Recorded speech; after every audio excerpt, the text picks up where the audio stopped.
저는 사진 찍기를 좋아합니다.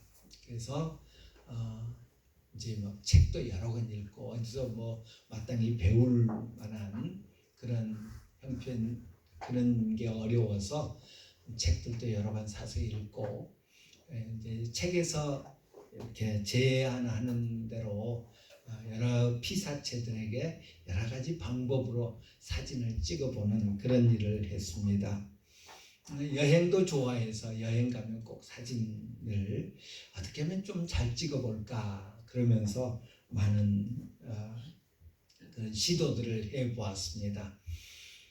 누군가가 나 지금 여행하고 있다라는 그런 것을 이렇게 사진으로 표현하면서 자기가 타고 있는 버스가 이제 이렇게 길을 가는데 그 버스 자기가 타고 있는 버스의 그림자를 이렇게 찍은 게 있더라고요. 그걸 딱 보는 순간 이분이 지금 어느 시골길을 차 타고 가고 있구나라고 느껴지는 그런 사진이 있어서 저도 그것을 따라 해보았습니다.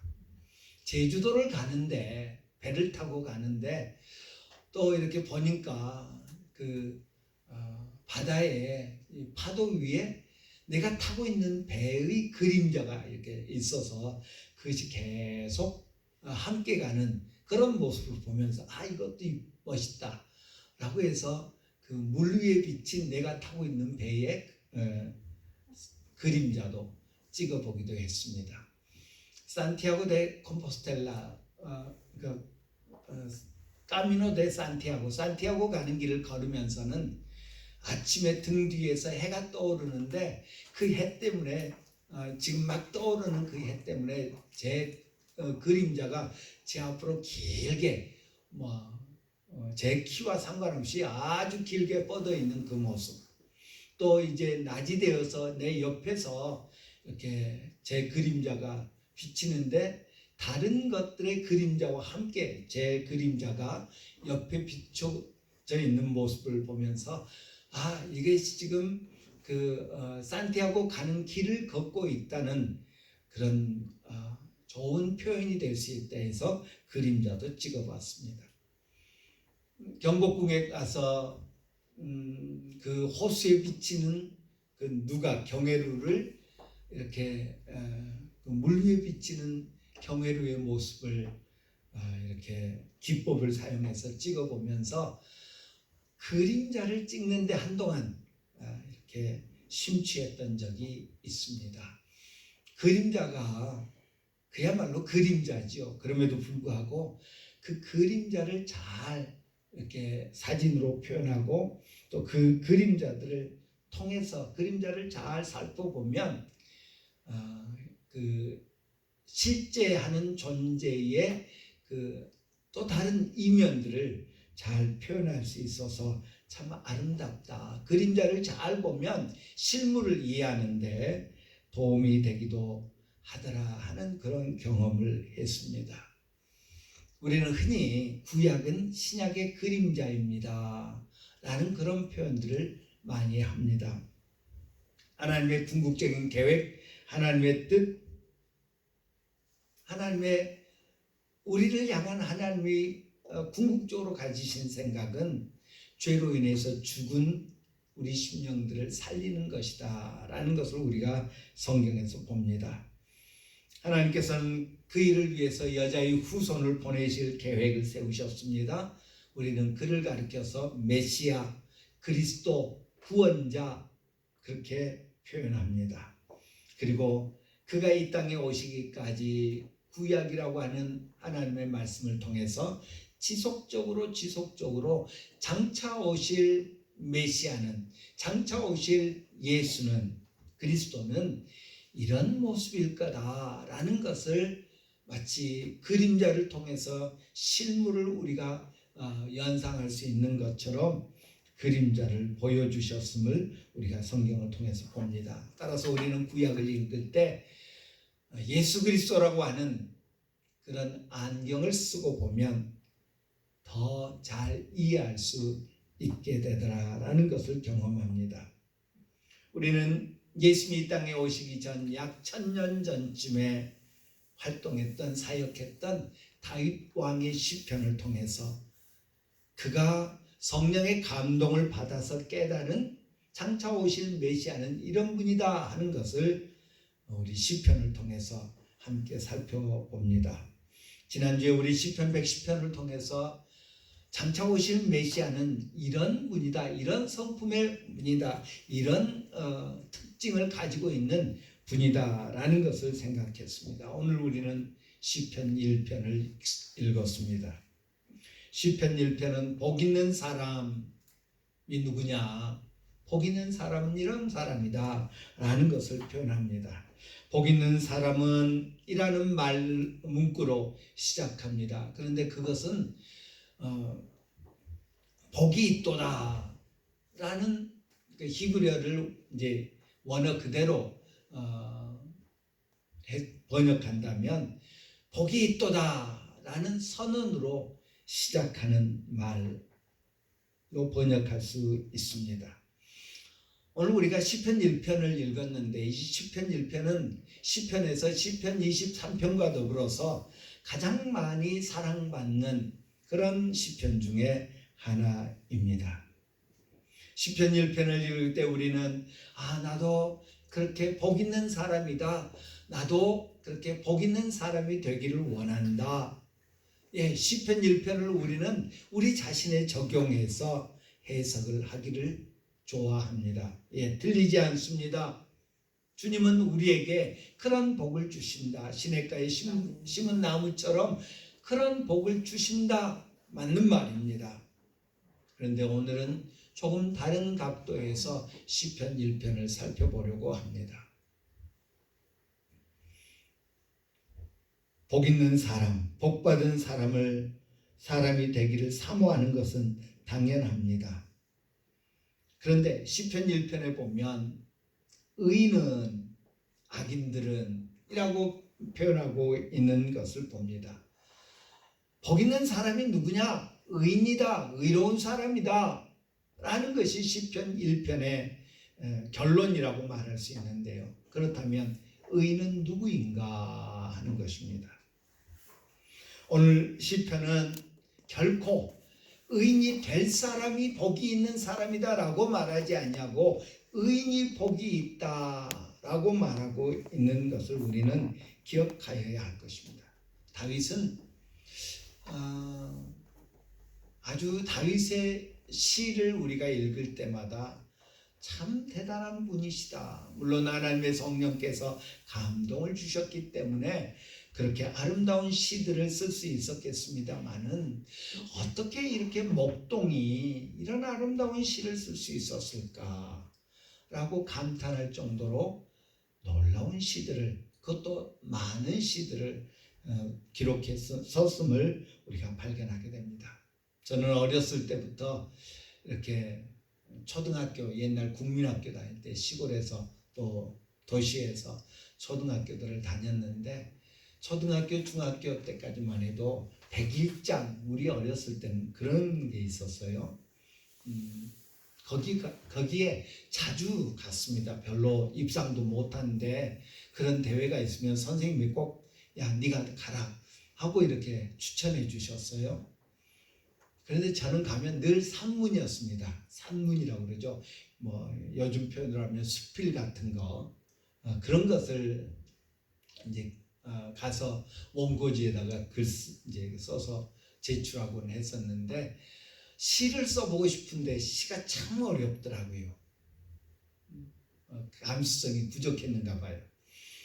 그런데 다윗은 그래서 이제 그 대회가 나가면 대회를 나가는 아이들을 이렇게 모아가지고 선생님들이 이제 몇 주 전부터 이렇게 가르쳐 주셨습니다. 시 부분에 나가는 친구들, 산문 부분에 나가는 친구들, 이런 친구들을 모아가지고 가르쳐 줘서 원고지 쓰는 법, 또 시를 쓸 때는 이렇게 써야 되고 기승전결 등등을 해가면서 아주 어렸을 때부터 배웠음에도 불구하고 시를 쓰는다는 것이 제게는 참 어려움이었습니다. 그런데 다윗은 정말 아름다운 시를 씁니다. 그것도 읽는 사람이 잘 이해하고 읽는 사람이 그 시를 읽고 오래 기억하도록 하기 위해서 운율을 사용하고요. 그리고 시에서 적당한 대조를 잘 사용해서 시를 쓰고 있는 것을 볼 수 있습니다. 시편 1편도 마찬가지입니다. 의인과 악인이라고 하는 그 개념을 대조해서 언급하고 있는 것을 봅니다. 두 인물을 대조합니다. 의인과 악인을 대조합니다. 시냇가에 심은 나무와 바람에 나는 결을 대조합니다. 하나님이 인정하시는 사람과 망할 사람을 대조합니다. 문법적으로도 자세히 살피면 현재형을 쓰고 있기도 하고 미래형을 쓰고 있기도 합니다. 의인에 대해서는 현재형을 씁니다. 악인에 대해서는 미래형을 계속 사용하고 있는 것을 봅니다. 의인에 대해서는 단수를 사용하고 악인에 대해서는 복수를 사용하고 있는 것도 발견할 수 있습니다.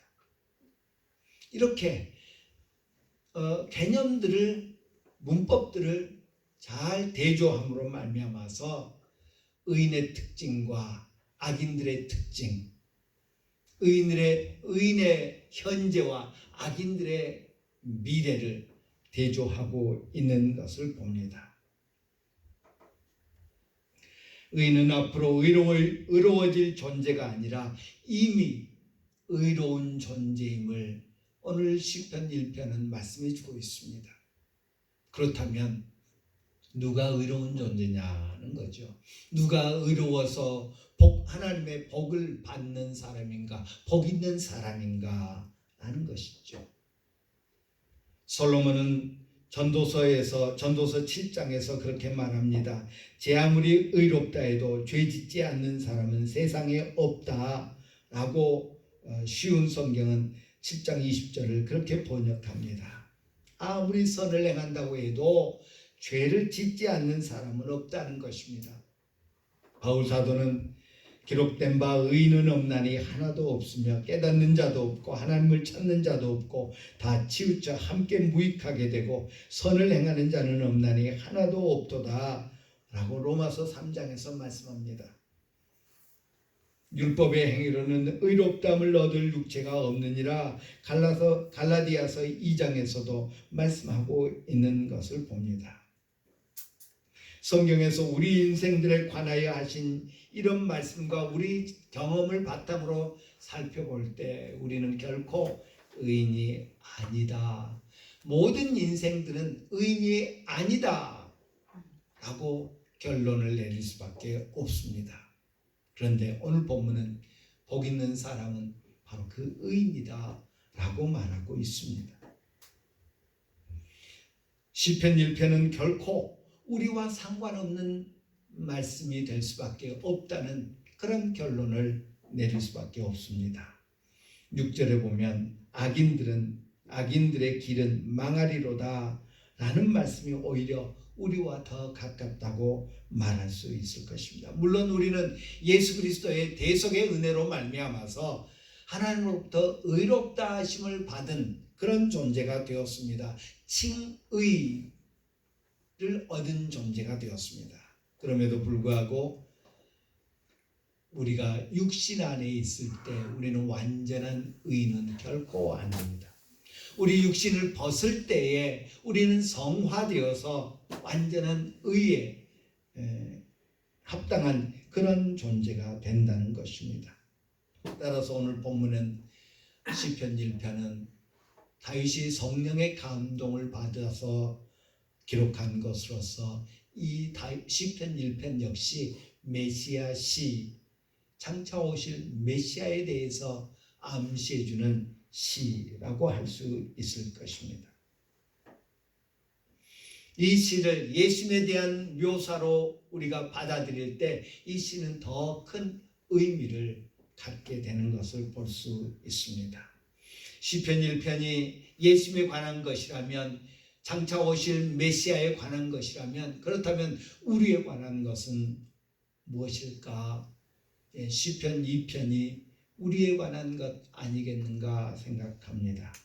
시편 2편에도 시편 1편에 나오는 복 있는 사람이 언급되어 있는 것을 봅니다.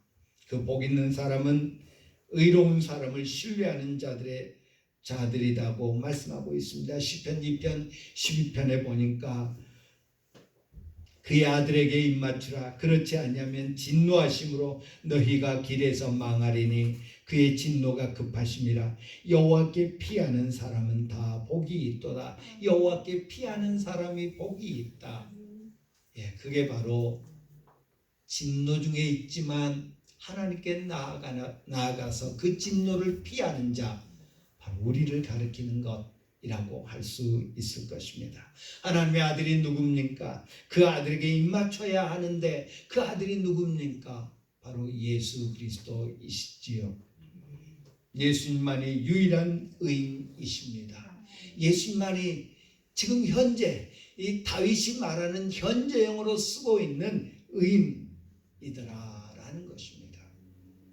나의 자녀들아, 내가 이것을 너희에게 쓰면 너희로 죄를 범하지 않게 하려 함이라. 만일 누가 죄를 범하여도 아버지 앞에서 우리에게 대언자가 있으니 곧 의로우신 예수 그리스도라. 예수님은 의로우신 분이다 라고 요한일서 2장에서 언급하고 있는 것을 봅니다. 그가 우리 죄를 없애려고 나타나신 것을 너희가 아나니 그에게는 죄가 없느니라. 요한일서 3장 5절에서도 말씀합니다. 베드로 사도 역시 고백합니다. 그는 죄를 범하지 아니하시고 그 예배에 거짓도 없으시며 라고 하였습니다. 히브리서 기자는 우리에게 있는 대제사장은 우리의 연약함을 동정하지 못하실 리가 아니요 모든 일에 우리와 똑같이 시험을 받으시니로되 죄는 없으시니라 라고 히브리서 4장에서 고백하고 있는 것을 봅니다. 예수님이 그 대제사장 서기관들 바리새인들에 의해서 고발되어서 재판을 받습니다. 예수님을 신문했던 빌라도는 여러 차례에 걸쳐서 나는 그에게서 아무 죄도 찾지 못하였노라. 요한복음 18장에 보면 18장 38절 또 19장 4절 19장 6절 등에 걸쳐서 거듭 빌라도는 이 사람에게서 내가 죄를 발견하지 못했다, 죄를 찾지 못했다 라고 고백하고 있는 것을 봅니다. 예수님과 함께 못 박혔던 두 강도 중에 하나는 예수님을 조롱하는 비방하는 동료를 꾸짖으며 이렇게 말합니다. 우리는 우리가 행할 일에 상당한 보응을 받는 것이니 이에 당연하거니와 이 사람이 행한 것은 옳지 않은 것이 없느니라 라고 입술로 고백합니다. 그렇습니다. 예수님만이 완전하신 유일하신 의로우신 분이십니다. 오늘 본문은 복 있는 사람, 의로우신 사람인 메시아의 특징에 대해서 언급합니다. 복 있는 사람은 악인의 꾀를 따르지 아니하며 죄인들의 길에 서지 아니하며 오만한 자들의 자리에 앉지 아니하고 오직 여호와의 율법을 즐거워하여 그의 율법을 주야로 묵상하는도다고 하였습니다. 복 있는 사람, 의로우신 분 예수 그리스도는 부정적으로는 나쁜 사람들의 꼬임에 따라가지 않는 분입니다. 죄인들의 길에 함께 서지 않는 분입니다. 빈정대는 사람들과 자리를 같이 하지 않는 분입니다. 긍정적으로는 하나님의 가르침을 즐거워하고 밤낮으로 그 가르침을 깊이 생각하는 분이시라고 오늘 본문은 말씀하고 있습니다. 미국의 그 크리스찬 방송 라디오의 진행자요 작가인 낸시 레이 드모스라고 하는 여자분이 계십니다. 그분은 시편 1편을 예수님에 대한 궁극적인 시로 말합니다. 시편 1편은 그가 누구인지 완벽하게 설명한다. 그는 복이 있는 분이고 악인들 사이에서 살지만 그들의 길을 따르지 않았고 하나님의 말씀을 기뻐하고 그것을 묵상했기 때문에 궁극적인 복된 사람이다 라고 말을 했습니다. 미국의 비선 신학교의 교수인 알라바마 그 알라바마의 그 한 교회의 교육 목사이기도 했던 더글라스 웹스터라고 하는 사람은 예수님이 인자가 율법을 폐하러 온 것이 아니라 완성하러 오신 분이기에 그분의 인격과 그분의 삶의 의미를 이해할 때 우리의 의미, 우리 삶의 의미와 우리 삶의 완전함이 이해된다고 말했습니다. 예수께서 먼저 의인이 아니시라면 우리는 의롭다함을 받을 수 없다. 그리스도께서 먼저 하나님의 말씀을 기뻐하지 않으셨다면 우리는 하나님의 말씀을 기뻐할 수 없다. 그리스도인으로서 우리의 행동과 습관은 예수님의 모범을 따라야 하며 이 모든 것이 시편 1편에 나와 있다라고 말했습니다. 아이들을 키우는 부모들이 염려하면서 기도하면서 아이들에게 늘 주의를 주는 것이 있습니다. 좋은 친구 사귀라 라는 것입니다. 좋은 친구 사귀라. 저도 우리 아이들 이제 자라갈 때 그런 기도를 자주 했던 기억이 있습니다. 우리 아이들 주변에 좋은 아이들 붙여주십시오. 우리 아이들 주변에 혹여 아이들이 세상에 잘못된 영향을 받을 수 있는 그런 친구들 사귀지 않게 해 주십시오 라고 기도했습니다. 오늘 우리도 이 자녀들을 위해서 우리 아이들을 위해서 그렇게 기도해야 할 것입니다. 좋은 친구를 잘 사귀는 것, 이것이 부모들이 원하는 것이요 걱정거리 중에 하나입니다. 내가 누군가에게 좋은 영향을 끼치고 다른 사람이 내게 좋은 영향을 끼치도록 하는 것, 우리가 늘 사모하여야 할 그런 삶의 모습이 아니겠습니까? 그런데 이 일이 결코 쉽지 않습니다. 내가 누군가에게 좋은 영향을 끼치기 위해서 우리는 부단히 노력해야 합니다. 뿐만 아니라 다른 사람으로부터 그릇된 영향을 받지 않도록 조심하고 또 조심하여야 하는 것입니다. 우리 신앙생활에 있어서 나는 어떤 영향을 받고 있고 어떤 영향을 끼치고 있는가? 너희는 세상의 소금이다. 너희는 세상의 빛이다. 너희는 그리스도의 편지다. 너희는 그리스도의 향기다. 라고 말씀하셨는데 그 역할을 위해서 나는 무엇을 하고 있느냐 하는 것입니다. 오늘 본문에서 시편 1편의 의인이 예수님을 우리가 받아들일 때 예수님은 우리에게 선한 영향을 끼칠 수 있는 분임을 봅니다. 예수님처럼 하면 된다. 예수님으로부터 우리가 영향을 받아서 예수님처럼 하면 된다 라는 것을 발견하게 됩니다. 시편 1편을 통해서 우리는 예수님을 발견하고 그 예수님과 늘 동행하면서 늘 함께하면서 우리는 그를 본받게 될 것입니다.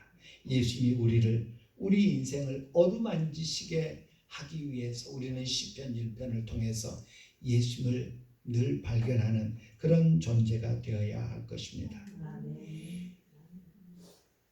그 미국의 목사인 찰스 멀러 셜던이라고 하는 분이 계십니다. 이분의 책이 약 300만 부가 팔렸다고 그럽니다. 크리스천 베스트셀러 중에 하나였고요. 우리나라 말로도 번역되어서 예찬 출판사에서 출판하기도 했습니다. In his steps, what would Jesus do?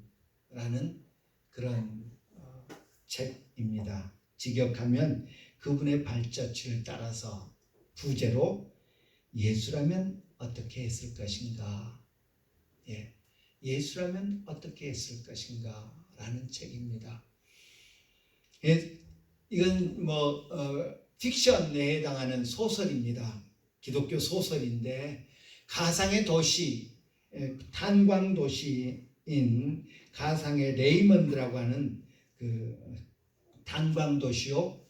탄광이 있기 때문에 철도가 옛날 1800년 1896년에 쓰여진 책인데 이제 아주 오래된 이야기죠. 그 탄광으로 인해서 철도가 발달해서 아주 교통이 붐비는, 그런데 그 탄광이 이제 더 이상 기능을 발휘하지 못하면서 많은 실업자들이 생겨났고, 그 실업자들을 대하는 크리스찬들의 모습을 보고 이제 그 교회의 역할 등에 대해서 언급하는 그런 기독교 소설인데요. 예수라면 어떻게 할 것인가? 라는 질문을 던집니다. 미국 기독교인들의 이기적인 신앙을 비판하고 알코올 중독, 실업, 가난, 빈부의 격차에 대해서 그 잘못된 사회 구조, 그 안에서 안주하려고 하는 그런 기득권 세력이 되어버린 교회의 모습을 묘사하고 있는 책이 예수라면 어떻게 했을 것인가 입니다. 이 책은 우리의 마음과 생각이 예수님을 닮아야 한다. 그 당시에 이 1896년 1900년이 되기 전 그 당시에 교회는 아주 보수적이었고요. 그래서 세상의 문제, 사회 문제 이런 부분에 대해서 교회가 이런저런 이야기를 한다는 것이 금기시되어 왔던 그런 때였습니다. 그런 상황에서 우리 그리스도인들이 다른 사람에게, 특히 불신자들에게 어떻게 영향을 끼쳐야 될 것인가에 대해서 화두를 던지는 그런 책으로, 아까도 말씀드렸습니다마는 300만 권이나 팔릴 정도의 인기를 끌면서 교회의 새로운 어떤 방향 제시를 하는 그런 책으로 알려지고 있습니다. 이에 영향을 받은 한 목사님이 합창단을 조직했습니다. 그런데 그 합창단의 이름이 스탑 쇼핑 합창단. 스탑 쇼핑 합창단. 우리 돈 함부로 쓰지 말자. 그런 의도를 가지고 쇼핑 이제 그만하고 그 돈으로 구제하고 돌보고 하는 일을 하자. 그래서 이 합창단이 주로 공연한 곳이 어디냐면 백화점 앞이었다고 그럽니다. 백화점 앞에서 기독교가 당시에 주류 사회의 주가 되어 있는 그런 미국 문화에서 백화점 앞에서 예수 믿는 사람이라면 흥청망청 돈 쓰지 말고 그 돈으로 주님이 기뻐하시는 일을 하자는 그런 캠페인을 벌이기까지 했습니다. 주님을 닮은 우리는 다른 사람에게 어떤 영향을 끼칠 수 있을까에 대해서 고민해야 할 것입니다. 만약 우리가 주님이 기대하시는 그런 영향력을 상실한다면 우리 주님의 마음이 몹시 슬프게 될 것이다 라는 것입니다. 왜냐하면 의인들의 길은 여호와께서 인정하시나 악인들의 길은 망할 것이기 때문입니다. 하나님이 인정하시는 길이 나만 생각하고 나의 필요만 채우는 그런 모습은 아니지 않습니까?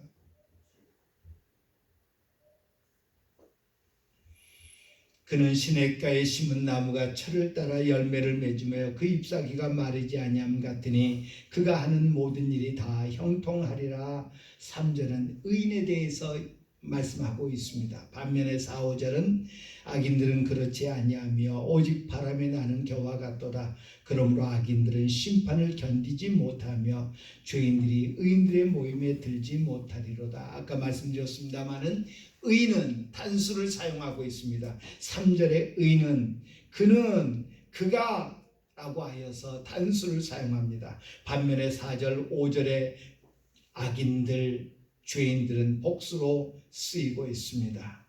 의인과 관련된 말씀은 현재형이고 악인들과 관련된 말씀은 미래형입니다.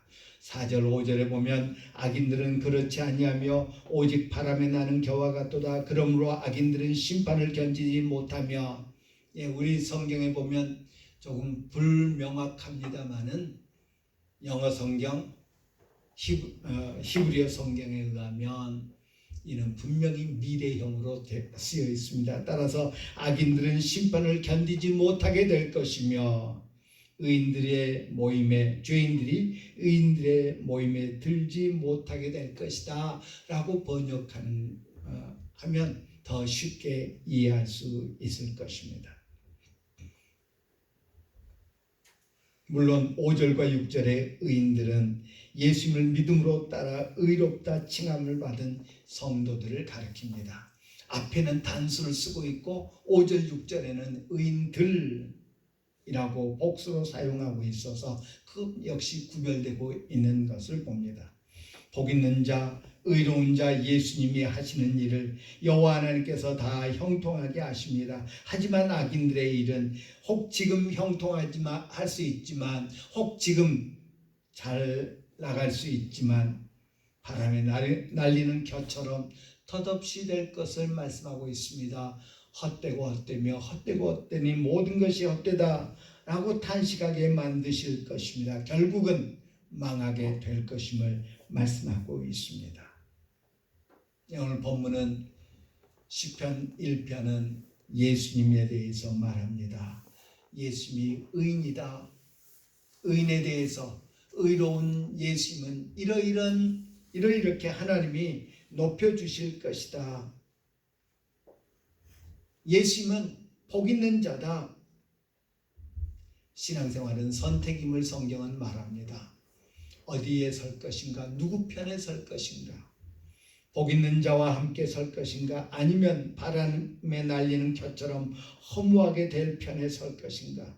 하나님께서 형통하게 하는 사람 편에 설 것인가? 아니면 망하게 될 사람 편에 설 것인가? 주님과 더불어 하나님의 말씀을 기뻐하며 밤낮으로 하나님의 말씀을 묵상하여 평강의 삶을 사는 그 편에 설 것인가? 아니면 채워지지 않는 끊임없는 욕심으로 인하여서 불안하고 불만족스러운 그런 인생편에 설 것인가? 오늘 본문은 우리에게 질문하고 있습니다. 어느 편에 설 것인가? 복 있는